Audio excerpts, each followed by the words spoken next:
The Act, the Federal Fair Debt Collection Practices Act, was passed also in 1977, dictates how a third-party collector is to deal with you.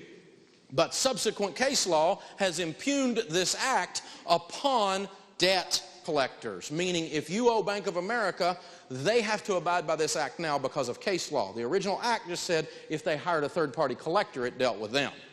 But now that same set of laws has been impugned on creditors doing collections on their behalf. If you own a business and you're collecting, you need to be aware of this act because you don't want to violate it when you're doing collections. One of the things is that harassment is illegal, and it restricts a collector to calling between the hours of 8 a.m. and 9 p.m. And that is your time, not where they are. They may be on the West Coast. You may be on the East Coast. And then they want to call and wake you up at 6 o'clock in the morning, or vice versa. They want to call you in the middle of the night. And that's not how the act works. It's your time. They have to go by where you're located. And if they violate that, they're in violation of federal law, and they do violate it every day. So be aware. The act also allows you to demand that a creditor cease calling you at work. And I recommend you do this. This is another area of emotion that you need to get off of you. The embarrassment of being called out in front of your coworkers through your receptionist.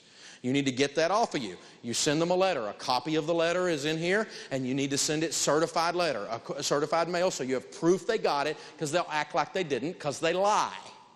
Send it certified mail, and it says, according to the Federal Fair Debt Collection Practices Act, you're no longer allowed to call me at work because I have now notified you that my employer wishes you not to do that. That's simple.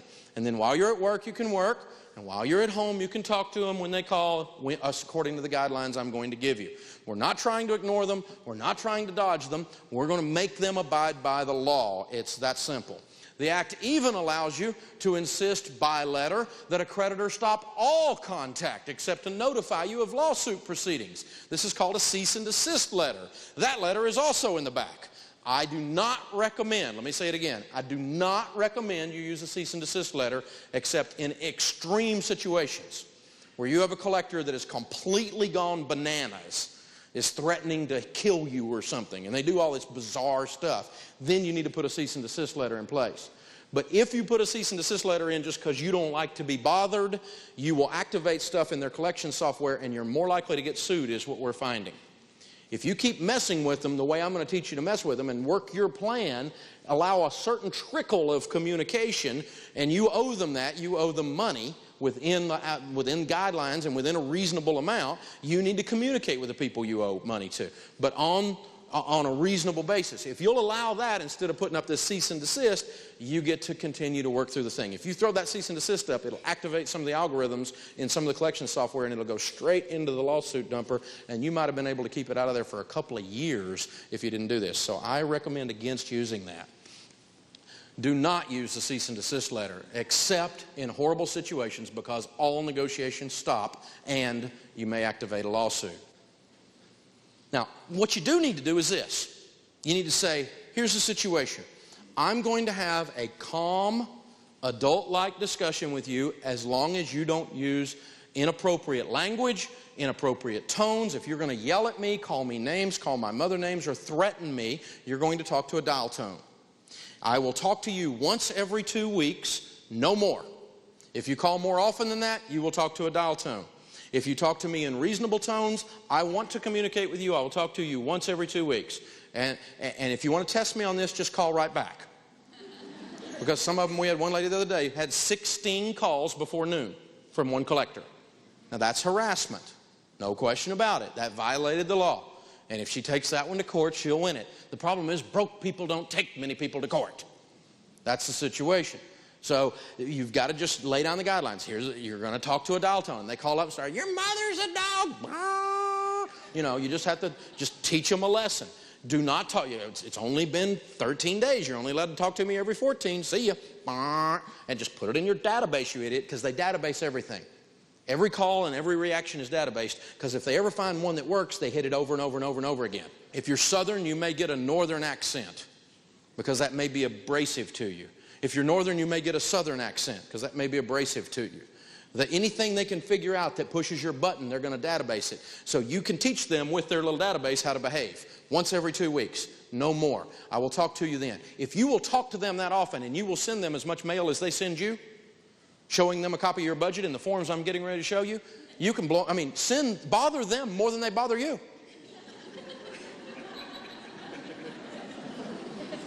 That's a different way, isn't it? Because they don't know what to do with that one because everybody ducks them. So once every 2 weeks, and I'm going to send you lots and lots of mail. Make you open a lot of stuff and look at it. Make my file get really, really thick. Oh, that's the old thick woman file, yeah.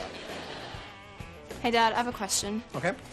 Wouldn't it just be easier to file for bankruptcy than having to deal with, like, the constant harassment and the nightmare of all the credit card companies? Well, certainly filing for bankruptcy gets rid of all that nightmare, and it cleans it up. But you know, most things when you live successfully require you go through some short-term pain to get the best long-term result.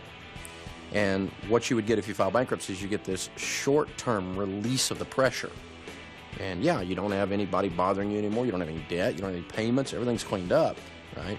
But the long-term implications are what kill you. Chapter 7 bankruptcy stays on your credit bureau report for 10 years. So you get ready to go get a mortgage, it's going to be a problem. You go to get a cell phone, it's going to be a problem. And even some places when you get ready to get a job, they're going to pull your credit bureau report to see, what your electronic reputation looks like. So you want to get a job like at a bank, you're not going to get one if you file bankruptcy. They don't want bankrupt people being bankers. I mean, that's how that works. So because you've messed yourself up long term, well, it doesn't make it a good plan because you're going to, that year from today to 10 or 20 or 30 years out, it's a lot longer than from today till Friday and putting up with the pressure. So if you go through a year or two that's really painful, it gives the rest of your life a whole lot better life than if you say, I'm going to just, in order to get some quick relief, this instant short-term thinking, then you lose the ability to win long-term. Plus, for the rest of your life, if you fill out an application, none of the applications for jobs or for getting licenses for different things like a securities license or an insurance license or a real estate license or a mortgage broker license, all of those kinds of things when you fill them out say, even loan applications say, have you ever filed bankruptcy? It doesn't say, have you filed in the last 10 years or the last 7 years? It says, have you ever? And if you fill that out incorrectly, I mean, you could cost yourself that whole relationship because you lied. And so since, like, I filed bankruptcy, I've got to fill that out that way the rest of my life. It is like a brand. It's not a good thing to have on you. So, one thing you got to remember is it's kind of like saving money. Saving money on the short term is painful, but it doesn't really seem to gain me anything. But long term is how I build wealth. All people who win in any area of their life think long term, and they're willing to suffer a little bit short term to have a better long term result. People who live mediocre, average lives always take the short term gain and give up the long term in order to win. So while it feels good at the moment, it's a bad idea. No collector may take a bank account or garnish ye wages without proper lengthy court action, except the case of a delinquent IRS or student loan. All such threats are a bluff. They'll get you on the phone, the credit card collector, we're going to garnish you your check Friday. You know that check you were supposed to get Friday? You're going to get there, it's not going to be there. What? What? Oh, no! People call me, they're just going bananas. They're not going to garnish you your check. It's a total lie. They can't. They have to sue you. They have to win the lawsuit.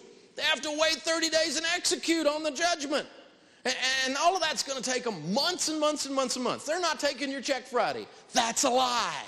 And to threaten to take your check Friday when they know it's a lie is also a violation of federal law, and they do that every day. This is an industry that's out of control. So will they sue you? Someday if you totally ignore them and never pay them. And they probably should then. I want you to get to them and pay them. That's not the point. But this idea they're going to threaten you into giving them your food money has got to stop. And they'll use the emotion stuff. I remember one time we were going broke, and American Express called my wife.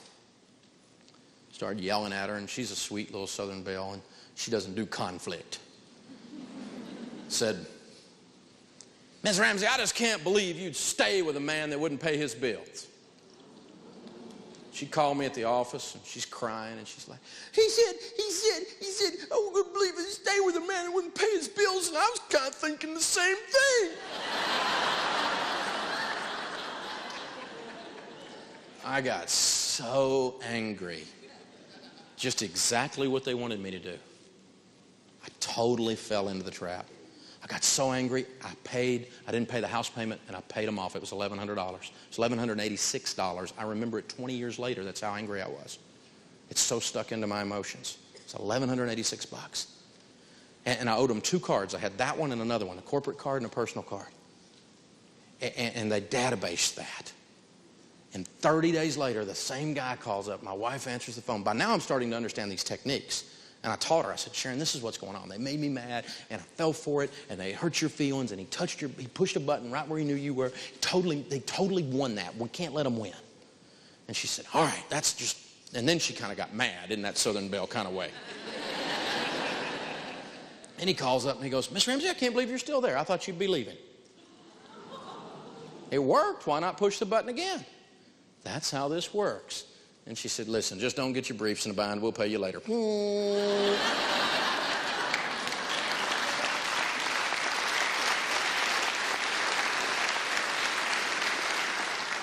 Now, the IRS and student loans do not have to go through a court action to garnish your wages. The student loan can garnish your wages just by sending, the federal insured student loan, just by sending your employer a letter, and you are garnished right then. Just like that. And they do it all the time when you get way, way behind. So if they threaten, that may be a real possibility. IRS, they just appear out of nowhere and take everything. And it's all legal. Go figure. I don't understand. But your plan should include as much prompt repayment as you can, and don't let them use your credit report as a paper club. We're going to mess up your credit if you don't straighten this up by Thursday. Well, by the time my credit was completely obliterated, because I hadn't paid like 900 different accounts on time, right? The credit report ran from here to the end of the stage. It was all bad, right? This guy calls up and goes, we're going to ruin your credit. And I went, oh, please, don't ruin my credit. No, not the credit. Don't ruin the credit, please. It's just hard to be emotional about it at that point. And besides that, we're talking about a FICO score. If you're going to quit borrowing money, it really doesn't matter much anyway. Now, I don't want you to go destroy your credit. That'd be silly. But don't let them beat you up with that threat either and cause you to give them what would have been your children's food money. It's crazy.